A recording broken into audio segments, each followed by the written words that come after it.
Falun Gong, a lot of our viewers probably have never heard of this before. I'd never heard of it before. What is it about it that is, one, so scary for China, and two, so great that these people are risking everything to practice it? So there are tens of millions of Falun Gong practitioners in China. What is it exactly? You saw the people kind of doing the stretches. It's basically spiritual meditating and a sense of bettering yourself through spirituality. And why does the Chinese government have a problem with it? Again, there are tens of millions of them. They're very well organized. They've held protests before because of these crackdowns, and the government doesn't like that. They see it as a threat to their power, even going as so far as to call it a menace to society. So it's really just, they're threatened by them. There's so many of them. At one point, years ago, they actually outnumbered the Communist Party.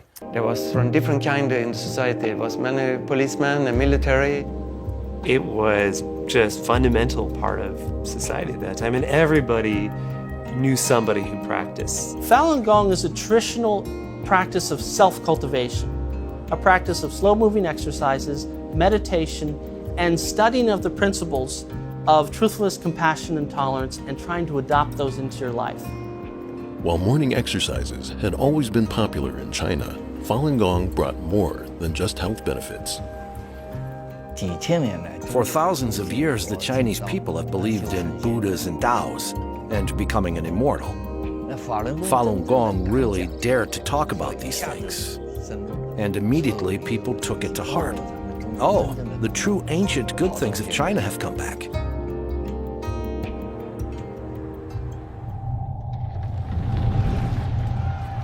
However, after 50 years of political campaigns to destroy traditional beliefs, any revival of spirituality was seen as a threat to communist rule. Since I was 11, I experienced all of the Chinese Communist Party's campaigns. Group after group of good people were targeted. There was no faith, no truth. My family on my grandmother's side, they are Christian before the CCP took power. So some of the relatives even flee to US before the CCP took power. And after the CCP took power, they have very severe persecution on Christians. Why? Because CCP want to control what people think, want to control people's mind. If someone believes in religion or someone believes in doing good deeds, then it can be a threat to CCP, because at some point they will refuse to follow the CCP's order. That's why CCP started to persecute religion, started to persecute Christian, and then the Buddhism, and now the Falun Gong. So it's a tradition with CCP. So the first was the numbers. 100 million people practicing Falun Gong. At that time, that's 1 out of every 13 people in the country. That's 40 million more people than there are total members of the Communist Party. So when the Chinese government did a survey in late 1998 and found out those numbers, that made a few leaders nervous. But the key issue, the thing that really pushed it over the edge, was the top man of the Chinese Communist Party at the time, Jiang Zemin. He was the first leader of China who didn't go through the revolution. He didn't really have any street cred among the other leadership, and he was desperate to build up this sort of cult of personality around himself, much like Mao and other leaders. And right as he's trying to do that, in the 90s, Falun Gong is taking the country by storm. And it was that political motivation, tragically, was what really started the persecution. Jiang Zemin issued order, set up special office called 610 Office, in charge of nationwide campaign of persecution. Known as China's Gestapo, the 610 agency was above the law and could use any and all means necessary to achieve its sole mission, to eliminate Falun Gong. Falun Gong, a religious movement that emphasizes on spiritual enlightenment and cultivation of virtue. But virtues and enlightenment, you see, do not exist in the Chinese Communist Party's dictionary. So it banned this religious movement in 1999. It drove its practitioners into exile. Hundreds of thousands of its practitioners were arrested and detained. They were incarcerated in labor camps. They were subjected to torture, arbitrary execution, and organ harvesting. In 2006, a report by Canadian MP David Kilgour uncovered China's atrocities on Falun Gong practitioners.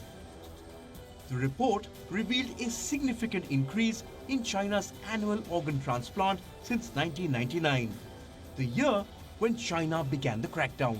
With millions of practitioners in detention, one of the worst crimes in history began taking place in hospitals throughout the country as organ transplants suddenly began to skyrocket. We've been asked to investigate allegations that there has been harvesting of organs of Falun Gong in China. Our bottom line conclusion, after considering everything as best we could, was that the allegations are true. I began conducting comprehensive interviews with medical professionals, Chinese law enforcement personnel, and over 50 refugees from the Laogai system. But I estimate that 65,000 Falun Gong were murdered for their organs from 2000 to 2008. Essentially what organ harvesting means is they're taking Falun Gong practitioners literally like cattle, holding them in prison camps, testing their blood and other vital organs, and when someone comes into the country that needs a heart, a liver, a kidney, they find a match, they take the Falun Gong practitioner, extract their organs, of course killing them in the process. Tens of thousands, if not hundreds of thousands, incarcerated, their freedoms taken from them, tortured. Sourcing organs from Falun Gong practitioners became an inexhaustible source of funds. They were defenseless and unorganized. They were depersonalized through vilification. Their body parts and organs harvested for state profit, a form of state capitalist cannibalism of their own citizens. Your courage, your determination, hopefully with the help of some of us, however we can, will one day result in the Falun Gong getting their rights and freedoms reestablished. Today, there are tens of thousands of Falun Gong practitioners have been imprisoned in China for their non-violent peaceful activities. Falun Gong practitioners never harmed anyone. They just did their own prayers or meditation on their own. That's the question we want to ask Chinese government. Why do you want to hurt and harm people who never hurt you or hurt anyone else? The U.S. House has just passed a bipartisan bill targeting the Chinese regime's decades-long persecution of the spiritual practice Falun Gong, also called Falun Dafa. NTD's Jack Bradley brings us more on the vote. The Falun Gong Protection Act would require the U.S. to sanction any individual involved in or facilitating the Chinese regime's forced organ harvesting of its own people. Now, this means visas revoked and property transactions in the U.S. also revoked. It would also require the U.S. to form a policy to avoid cooperation with China in the organ transplant field. Now, this bill passed the House on a voice vote. It was led by Congressman Scott Perry. It's a bipartisan bill. Here are his comments on the House floor. This bill is the first binding commitment by Congress to take strong legal action against the persecution and forced organ harvesting of Falun Gong, making Falun Gong the centerpiece of legislation, an action long overdue after 25 years. Falun Gong, also known as Falun Dafa, is a spiritual practice based on truthfulness, compassion, and forbearance. And in China in 1999, the practice grew to have 100 million followers. That's when the Chinese regime launched its brutal persecution of the practice, imprisoning, torturing, and killing these practitioners for their organs. And this persecution still goes on today.